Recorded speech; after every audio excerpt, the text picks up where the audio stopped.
So Zen is the study of Dharma. Dharma is the truth inherent in nature.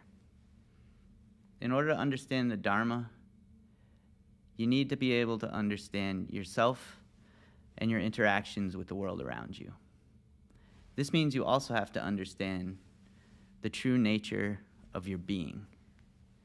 In my role as a Zen teacher, I've been asked numerous times about free will. Do we have free will, or is everything we do determined? The question is important because it has direct implications as to whether our life has meaning and what kind of meaning it has. A lot of people have very strong opinions about this, but it's impossible for anyone to give you a definite answer that's supported by hard physical evidence. These types of questions are very common in philosophy. In Zen, we call these types of questions koans. Koans don't have a simple or an easy answer. They cause you to dig deep into your true nature and reach a deeper understanding about yourself. With this in mind, I ask you to consider a few more questions about the nature of your being. What is your will? Where does your will come from? Where do your wants and desires originate? Do they come from your mind or from your body? Sensations definitely come from your body, but they're translated into feelings and acted on by the will of your mind. But what is your mind? This is the koan I give to all of my students and to everyone who listens to my talks. The mind is the foundation of everything we know and everything we experience. But very few people even understand what the mind is. Most people have a hard time even agreeing on what the definition of the word mind is. So I'll give you the definition of what I mean. When I say mind, I'm referring to the foundation of your being. In order to understand your true nature and the source of your will, you must understand the source of all of your experiences. This source is what we call the mind. The challenge is that most people's minds are filled with all types of thinking and ideas. When your mind is filled with other things, it's impossible to see what it is. You need to understand what is holding all of those thoughts, and in order to do this, your mind must be completely clear and empty of all thoughts and ideas. In Zen, we try to experience what is the foundation of our being by completely clearing out all of the thoughts until our mind is empty. One of the techniques we use to help us do this is sitting meditation. In traditional Zen meditation, a mantra is used to clear the mind. The mantra is the focal point of meditation, usually a word or a phrase that's repeated within your mind. If you try not to think, thoughts will inevitably come into your mind. So by focusing on a mantra, you can use it to push out all of the other thoughts. When you meditate, try to let go of your feelings, thoughts, and anything else that comes into your mind. As you meditate, only concentrate on your mantra. If any thought comes into your mind, let it pass and return to focusing on your mantra. You can use anything you want as a mantra during meditation, but I usually suggest the mantra of Kwan Seum Bosal. So it's pronounced Kwan Seum Bosal. Kwan Seum Bosal is the name of the Bodhisattva of love and compassion in Korean Zen. A Bodhisattva is an enlightened person that's dedicated their life to helping others. Kwan Seum Bosal is often depicted with thousands of eyes and hands and is said to be able to see the suffering of everyone and help those who call out her name. Using this mantra will bring compassionate energy towards you while you meditate. So if you're like most people in our culture, you might hold the view that physical things are the primary source of everything that exists. But what makes something physical? We've all been taught that everything in the universe is composed of atoms. For a long time, scientists believed that atoms were the fundamental building blocks for everything. We now know atoms are made up of particles, and particles are made up of other smaller particles. But our most current science suggests that particles arise from some sort of waves or fields. If you keep looking deeper and deeper for what makes something physical, you eventually come up with something like a wave or a field, which is very amorphous. Then it becomes rather difficult to define what exactly makes something physical. A wave is not really a physical object. It's merely a form or an excitation of something else. For instance, a wave in the ocean is an excitation of the water. A wave in the ocean is just a form that the water takes. A wave has to be made up of something. So what makes up these fundamental waves? At this point, science doesn't really have any real explanations. It can't provide any solid insight into what makes something physical. This will always be a challenge because the idea that something is physical is just a conceptual representation in our mind of what we observe and measure through our own conscious experiences. We also don't have any physical explanations of where consciousness comes from. In physics, they refer to this as the hard problem. So far, science has no plausible explanation of how consciousness arises from something physical. However, I don't think this is actually a problem. It's only a problem if there's a flaw in your initial postulation. The problem only arises if you assume that physical things are the fundamental elements of everything. How could a mental representation of something give rise to the mind that created that representation? It seems there's a fundamental logical flaw in this approach. It's kind of like saying a map of something gives rise to the landscape. We all know that isn't true. The hard problem only arises when we try to draw a hard line between what is mental and what is physical. That line is also just a mental construct and a conceptual separation. If you recognize that all physical things are merely constructs that we use, then this hard problem goes away. All you have to do is recognize that our mind is the origin of all our observations and the creator of all of these physical concepts. Most scientists and philosophers are unwilling to abandon this physical point of view. However, if they want to continue to make scientific and philosophical breakthroughs, they'll eventually have to reconcile that the physical model of the world was something that was created by our mind. Obviously, using a physical model of reality can be incredibly useful in our lives. But you have to keep in mind that it's just a model that exists in our mind. If you forget this, it inevitably leads to some misleading interpretations of our world. It also inevitably results in various forms of cognitive dissonance. For instance, if you believe the world is purely physical and deny our mental participation plays a role in our perception of reality, then it often leads you to the idea that the universe is completely deterministic. This means that everything that happens is completely determined by the things that happened before it. This implies that you have no agency over your life and that there's no such thing as free will. It's impossible to reconcile that worldview with our lived experiences. Most people inherently feel that the decisions they make in their lives will affect the outcomes, and they act according to that instinct. However, if you believe that everything is determined by physical causes, this means everything you do and every decision you make is already predetermined.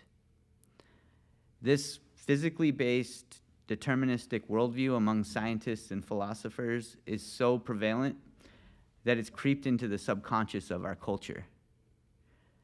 A purely physical, deterministic view of the world means that you have no agency or control over your life. This implies that life has no meaning or purpose. This may be one of the main reasons depression is so common in our society. At the same time, it's also important to acknowledge that some, if not most of the events in the universe are beyond our control. In that regard, many things are determined by the trajectory and momentum of the universe. For instance, the moon orbits the Earth, and the Earth orbits the sun.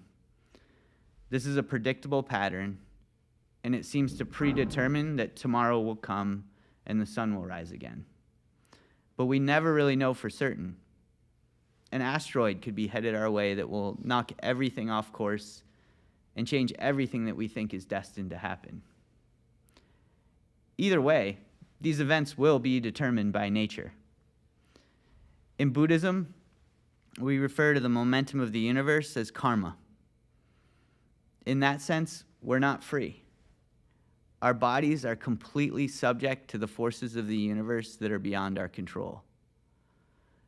We can't change the will of the universe. The universe reveals its rules to us, and the best we can do is try to learn them and learn how they apply to our lives, and then we can adapt to the rules it's showing us, and this is how we can assert agency over our lives. We can observe the world and learn from it.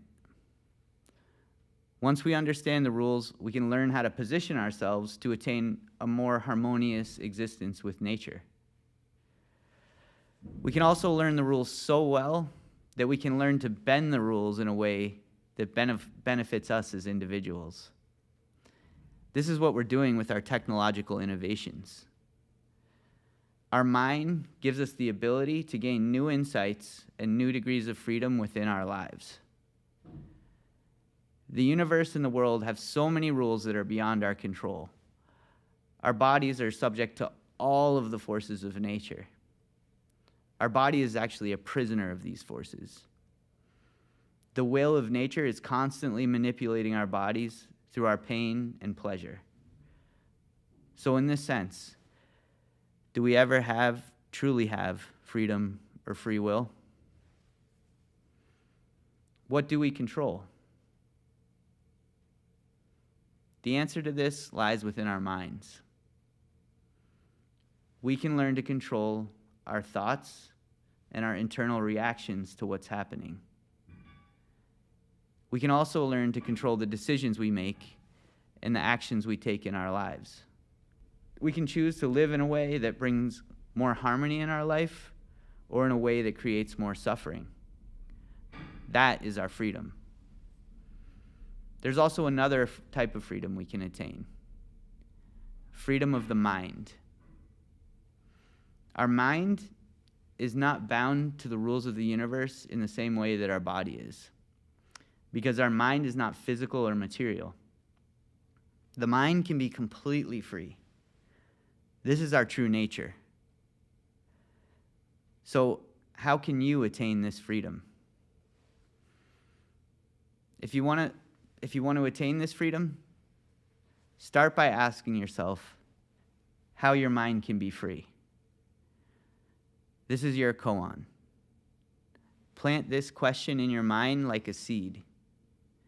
Then clear your mind so the seed has room to grow.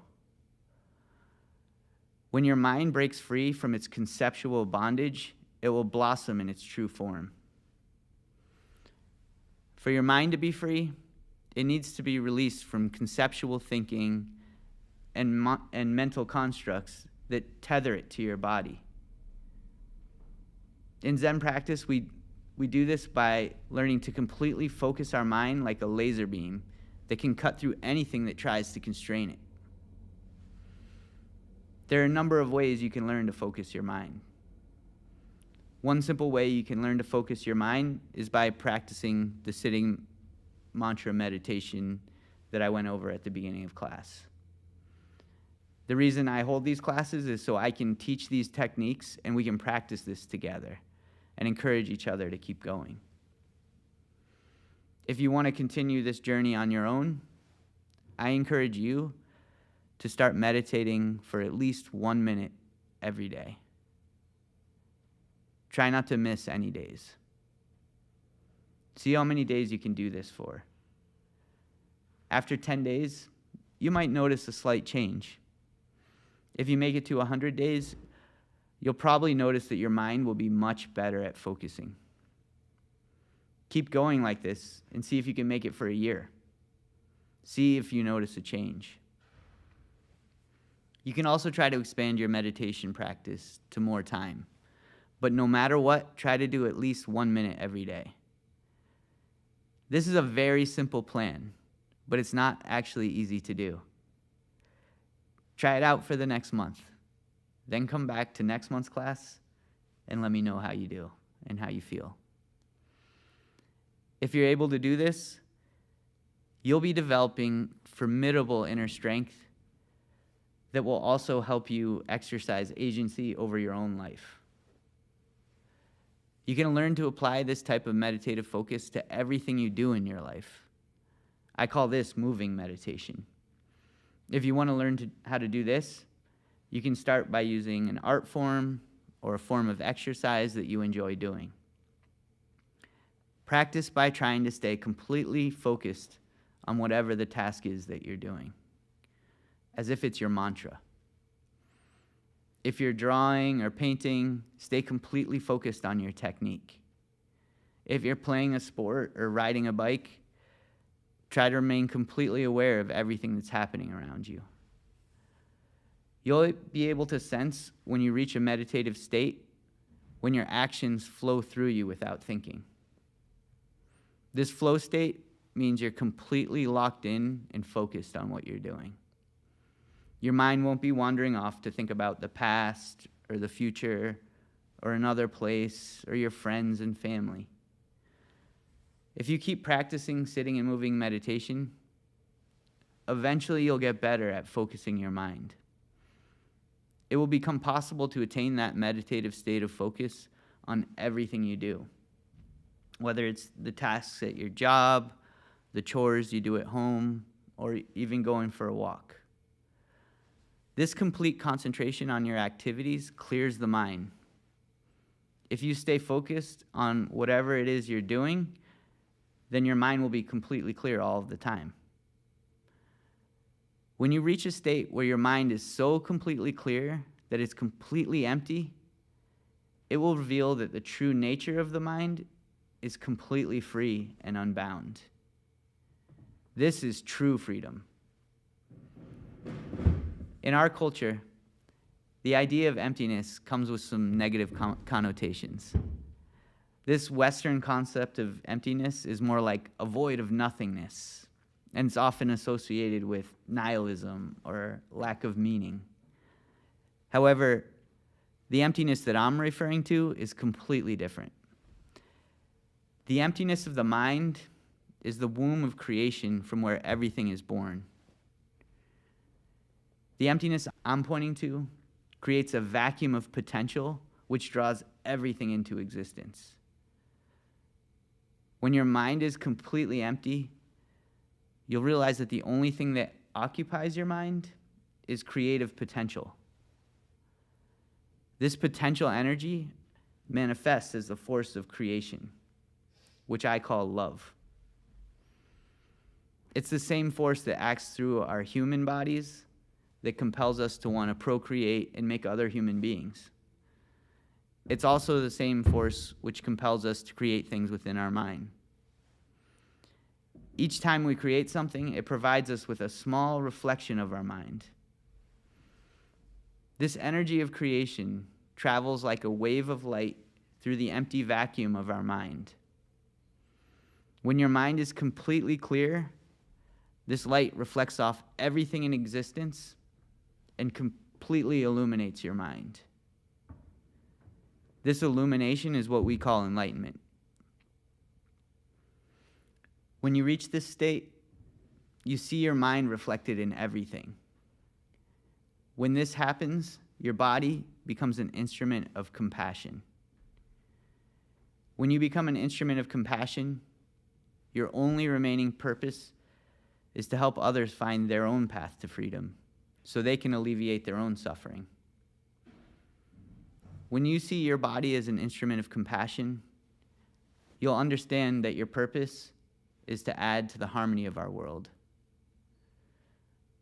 If you want to experience this for yourself, keep practicing meditation and focusing your mind.